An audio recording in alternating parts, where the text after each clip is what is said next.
and welcome back to Small Town with Matt Gaff. I'm your host, Matt Gaff, and today we are talking about small towns in movies and a little bit about that as far as we'll kind of go in depth as to some of the situations that the movies bring up that are happening in small towns throughout the country and the world, and then also how that's kind of misleading. A lot of what's happening too in the movies are happening in a larger city, just in a different scope of um, dramatizing and issues. So a lot of times, small town and large town, it's the same problem, just in a larger town, it's grown exponential. So first, I want to say I appreciate everybody who's listening to the podcast on like Apple, iHeart, Amazon, if you are, Spotify, and Anchor. I really do appreciate all of the support and everything from everybody.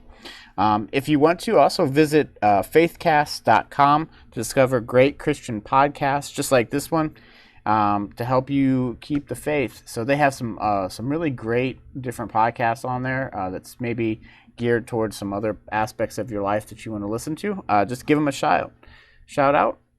Okay, let's go ahead and just dive right into this thing. When we talk about small towns right off the bat, what are we thinking about? What is the most prevalent place to get these small town movies? And for me, unfortunately, not unfortunately, I guess, but it's Hallmark and Lifetime. Not by my own choosing. My wife loves those movies to death, and I like watching them for research purposes. And that's what I'm going to say research. Let's say research. It's not that I always, not that I can guess the plot within about 5 minutes of each one of them, because it's basically predictable. And that's what Hallmark and Lifetime does so much, is they spit out these movies so quickly because they use the same principle. They have the same two people or the same concept. They have two people that eventually come together at the end, and it's big, it's happy, and everything else. But the issue is the adversities along the way. And that's where we're getting a lot more of the small town feel atmosphere on these movies. A lot of them are very small towns where there's only like a grocery store or a small clerk. There's a bookstore, a coffee shop that has amazing coffee, and then some sort of big business, whether it's a lumber yard or packaging. If you go with one of them, where everything's flown in from Alaska, but there's this big packaging company.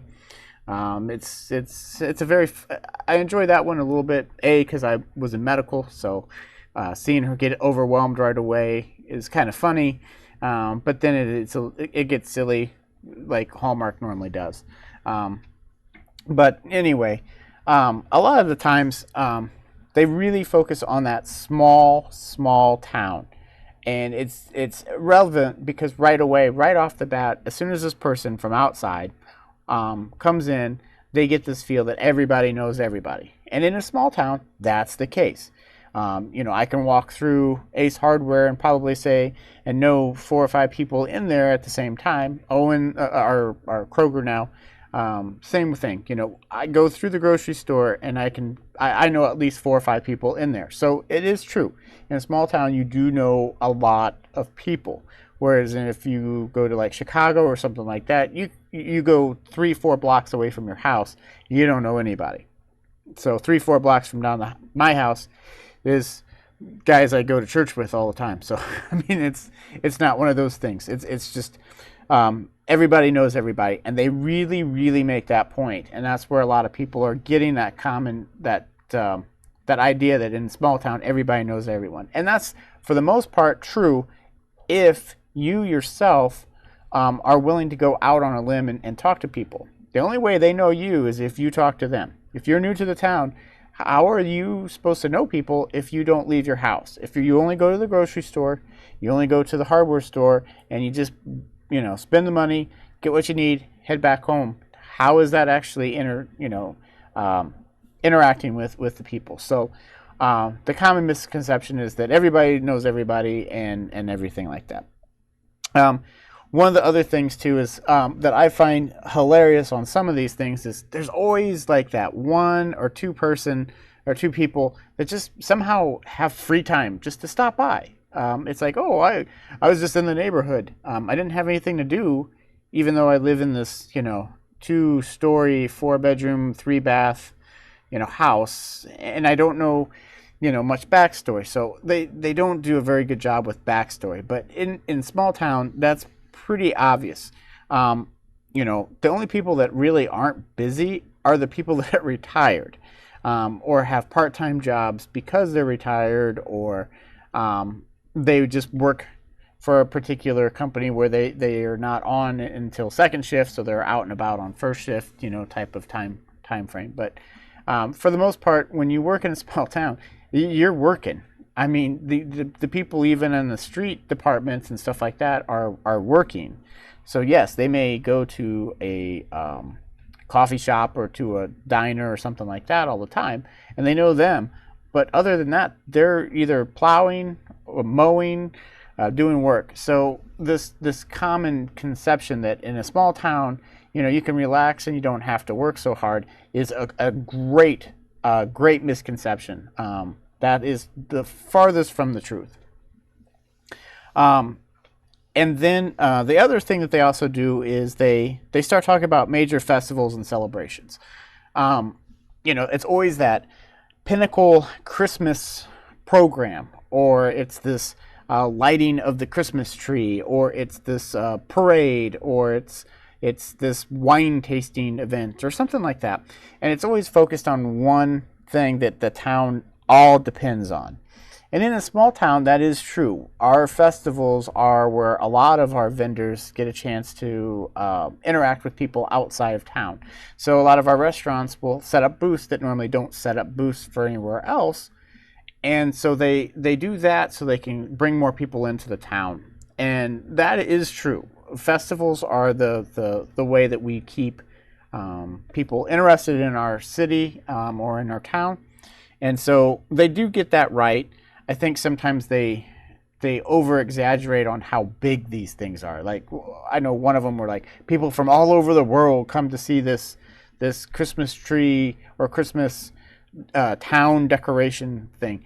And I think that that's a little bit of an overstatement. I don't think people fly in from all over the world. I think people may come from a large area around, but for the most part, nobody's coming right off the bat.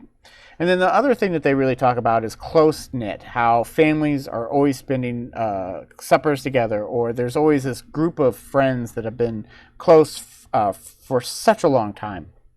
And I think for the most part, that's true, especially if they've lived and they stayed living in the same area.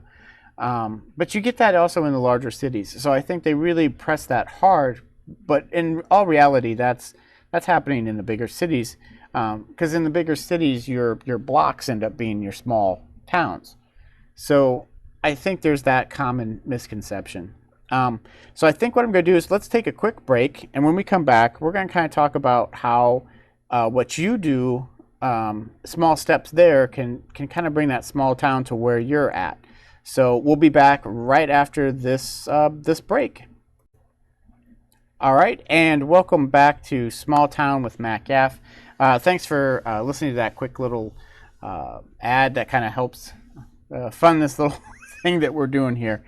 So let's go right back into it. So we're talking about Lifetime Hallmark movies, especially the small town movie that they have normally through Christmas, but they're kind of becoming more and more popular.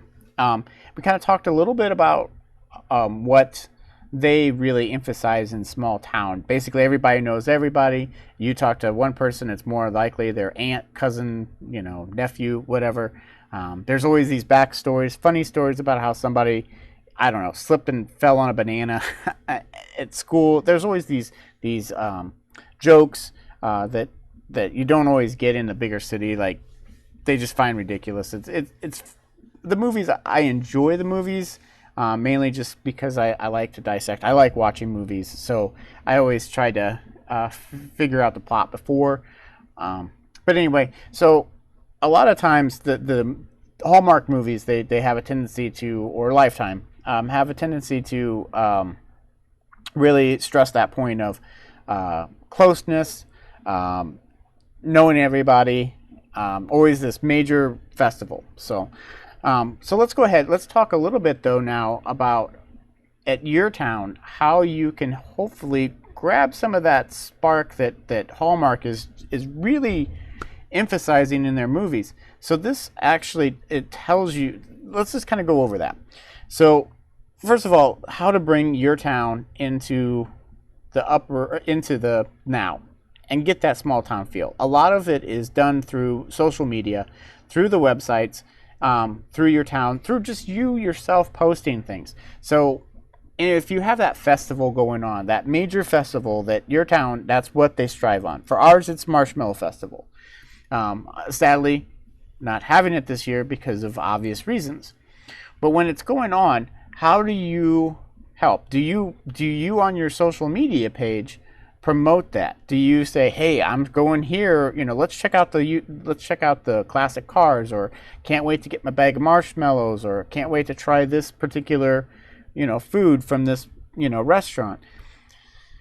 Nowadays, everything is so derived by social media and by how much and how many people are looking at it. So the more people look at it, the more the search happens. And that's how you build momentum on these things. So websites are your anchors. So the town really needs to have a good website that anchors to what they're trying to do. And I think a lot of towns have that problem. It's a small town. Once again, small town. And so you've got one person who's not only doing their Facebook, but also doing their website, also answering phones, probably doing a bunch of other stuff. So you got one person doing all these massive things. And media is not one of them that they're trying to really focus on because they don't think that that's what brings people in. And it's to a point, it's not what technically brings them in. Generally, jobs bring them in, or cost of living or anything like that. But if you can show and present a good, strong, small town feel on your website, social media, that's going to be a big case for people to come to that town. So that's one thing. Just drive home the fact that you love your town, that you've got this awesome thing, this awesome festival, whether it be the wine tasting or olive oil thing. I don't. Once again, I'm from Indiana, so we have corn, but even ours doesn't do corn celebration. We do marshmallows. So, but get involved. So get involved with the promotional aspect. Get involved with going down there. Take pictures. Be on Instagram. Be on Twitter. Do all of the fancy stuff, and start getting people looking at it. Volunteering. So how do you get that know people? By volunteering with people. So you can't say, "Oh, I've lived in this house for 20 years and I barely know my neighbor." Well, whose exactly fault is that? Is it your neighbor because they didn't come over and say, "Hey, how you doing, Joe?" It's a two-way street. And so I think what really needs to happen is you got to get out of your comfort zone sometimes, and that's where volunteering helps. You meet new people that you've never met before. You met people that may need some help that you can help with. It also gets you involved and gets you a lot bigger group of friends. And so volunteering is really a real good start on making your town feel like a small town even if it's just in the middle of Chicago where you're looking for a good football team. Sorry, go Colts. So, but anyway, you've just really got to look at how are you helping the town. It can't always be based off of everybody else's work because that'll only go so far. You've got to be some sort of a spark as well. Going to church. I know that just sounds weird, but that helps. You learn people's names. You learn where people are. Even in these movies that we're seeing on these channels, they are showing church scenes. There's church programs. There's singing. It's really nice to see. Now, granted, they do that towards Christmas because that's what most of everything is geared towards is, Christmas. They understand that you can't shake that away. That is the core of it. But yeah, I think that, just going to church and getting involved with your church or just talking to people in your church is going to definitely benefit you and get you that small town feel. Because then when you do have help, need help, at least some people that might be able to help you and point you into the right thing. Um, Going to events, that is the thing. You've got to get out of your house. You can all day long can say, oh, I want a small town feel, but I want it in my living room. I mean, that's probably why you're watching the movie, in with popcorn. So you should try marshmallows. Just saying. Um, so leaving your house, being self-motivated. That is how. You cannot have a small town feel without putting work into it. It's like anything else. If you want to work out, you got to work out. You can't just all of a sudden become buff. Or if it did, I would be looking like a whole lot better than what I do. Maybe I should stop grilling too, but I just can't. I love it too much. So I think that's where we really need to focus on is going out of your house, going out of your comfort zone. If you want the movies, you gotta be in the movie. You can't sit on the sidelines. That's for other people. If you want it, you gotta go out and get it. So I think that's gonna be a wrap for this week. I think what I'm gonna do is, this was movies. I think we're gonna go with television for the next chat. So I think what we're gonna do is talk a little bit about small town feel in television. Because that's long running. It's not like a movie where it's only like a 2-hour, little bit. It's long running. It's multiple seasons. So let's talk about that next week, next Monday. So I just want to thank everybody. Once again, you can. I'm on Facebook, Instagram, Twitter. So look me up there. I'm on Spotify, iHeartRadio, Anchor, YouTube. So if you don't want to hear the ads, check me out on YouTube. Hit that subscribe and like. I'll do a video, so you can see my smiling face. So there we go. Check out my Facebook page. That's where all my details are anyway. You can email me at smalltownwithmattgaff@gmail.com. Also, want to plug it one more time. Visit faithcast.com to discover great Christian podcasts like this one to help you keep your faith. I'm under comedy. I think it's because I look funny, maybe. I don't know. But anyway, check me out there too. There's some other good stuff. I didn't get any Bible verses for it because I just really got into this whole dissecting movie things, and I just really got into that. So what we'll do is we'll do television next time. So until then, thanks for listening and have a blessed week.